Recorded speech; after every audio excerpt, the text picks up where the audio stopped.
We all know that having a savings account is a very great idea. You never know when you might need some extra money for an unforeseen expense, like your car breaks down or your computer gets a bunch of viruses and you need it fixed. Have some extra funds tucked away in a savings account will help you with these kinds of expenses. Let's face it, saving can be challenging for many reasons. It's so easy to spend money, especially with contactless payments, credit and debit cards. Sometimes you just don't know where your money is being spent. Many times, you are encouraged to spend your money with sales and buy now, pay later schemes. Also, let's face it, wage growth has been slow since 2015, and everyday expenses are greater now. Thoughts like these come on a day-to-day basis. But today, we are going to be strong. Yes, at this very day, at this very hour, and at this very minute you spend watching this video, we are going to start your saving journey. Now I know you're here because you want to save money, and I don't care whether you're a beginner at saving or a pro. What matters is that we have one goal, and that is saving more of your money. So now I'm going to share with you some tips on how we can save $1,000 in just 30 days. That's right, in just 30 days. Welcome to Money Talk, where we discuss everything related to money.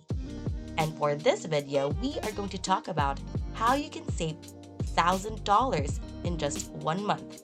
But before we begin, don't forget to hit that like button, hit subscribe, and click that notification bell.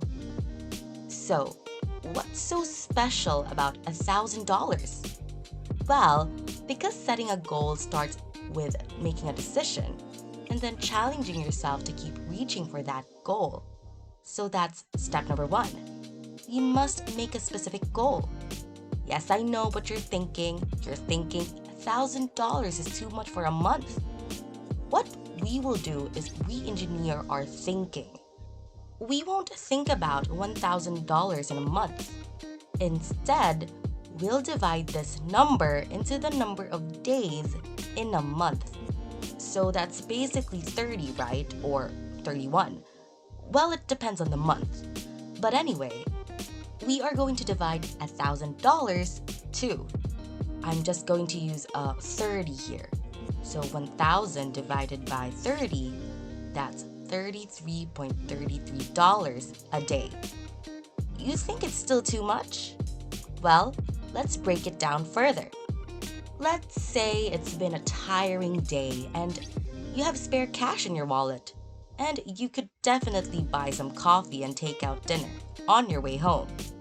If you were to omit these expenses, let's say $5 for coffee, $14 for dinner, and just add $14.33, then you achieved the $33.33 per day. I mean, you don't always have to cut these expenses always, but I'm sure there are a lot more others that you can cut off so that you can come up with $33.33 a day. The trick is to take baby steps until you get the hang of it. Am I right? However, since you're seeing this video, I have a feeling that you already have some knowledge about how to save money. But as we go along, we're trying to get into the habit of saving. Because let's face it, saving money does not necessarily entail not spending it. So it's really crucial that we understand what our monthly, weekly, and daily goals are every day. The next step is finding a financial institution where you can put your savings to maximize yield. So in this step, you might want to do research about which bank or credit union suits you best. You can find reviews about this online or can even download an app that can optimize the best choice for you based on your wants and expectations. Putting your savings in a financial institution is safer than only putting it at home because it saves you the risk of loss such as robberies or theft. And most importantly, saving money in a financial institution makes your money grow in terms of interest. Now, I have more to share, but I want to know if you have a savings account at your bank. Let me know in the comment below. So, let's continue with the steps, shall we? In step number 3, this is where we make it a daily habit of checking your accounts or checking your income and expenses. Regularly checking these will get you an idea of how much money you've made so far, how much of this income is spent, and how much is being saved. This habit will give you a better idea when it comes to saving or choosing to spend when the time comes. So this next step I'm going to share to you is actually a tip on how to save wisely. Step number 4, rounding down. So what you'll do here is that you'll round your account to 0. So for example, you have $548 in your account. You can round the 48 to a 0, so that's 40, and the remaining 8 will go to your savings account. But if you're feeling a little daring, you can take the 48 and round down to 500.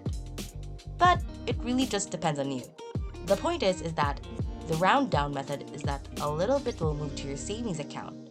So whether it's daily, weekly, or monthly, take your checking account to a 0 and put it in your savings. So we'll move on to step number 5. In this step, this is where you are going to be choosing your YTK rate, or the yours to keep rate. The rate can be a flat amount or a percent of your income.